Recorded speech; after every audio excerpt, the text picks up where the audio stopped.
Hey, good morning and welcome to our daily devotional.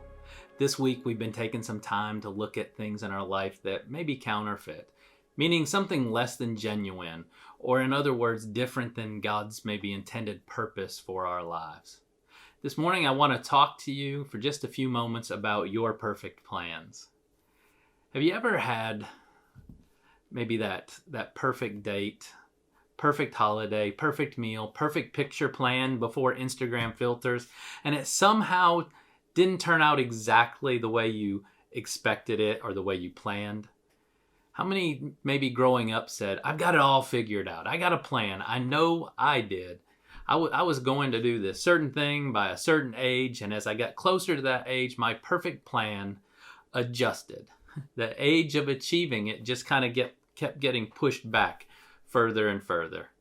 Well, now I'm kind of long past those ages and have since kind of come to the realization that maybe those perfect plans that I had laid out, maybe they weren't so perfect after all.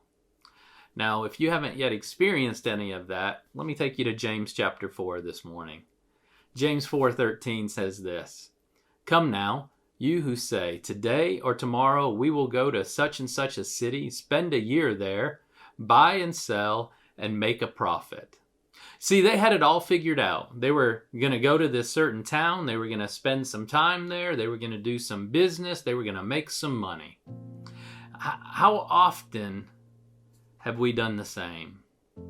Now, how much of that has been thrown completely out the window over these last weeks? Our perfect plans. Listen, almost every publicly traded company, they've removed all guidance for the year because all they can say is, we don't know what tomorrow's going to bring. We don't know. We really have no idea. Planning is important. However, our planning needs to always remember, as much as we would like to think we are in control, we're not. Look at what verse 14 says. "Whereas you do not know what will happen tomorrow. For what is your life? It is even a vapor that appears for just a little time and then vanishes away." James says, you don't even know what tomorrow will bring. You've planned as if you can see the end. You said, I'll do this for the next year, and yet you don't even know if we'll make this side of heaven tomorrow. Verse 15, instead you ought to say, if the Lord wills, we shall live and do this or that. James brings some clarity here as to how we should ask. He's not saying don't plan. What he is saying, though, is our plans need to begin with the question, God, what are you saying? God, where are you leading? God, what is your plan? God, we don't want to move not another inch. We don't want to move another step without your directive. We can make our own plans, but listen, our plans need to begin by us hearing the voice of God. When we don't first seek Him, we are saying we don't need Him. Verse 16 says, "But now you boast in your arrogance. All such boasting is evil." See, people have this natural tendency to boast and to be seen and recognized as better and more successful than others. Isn't that really why we have our perfect plans? But really, this is prideful, and James even says it's evil. Because without God, you have nothing. Let me see you carry out your perfect plan without the intellect that God has given you, knit together for you while you were in your mother's womb. Let me see you live out your plan without the lungs that God gave you to draw your next breath. Our abilities, no matter how great they may be, are all due to God.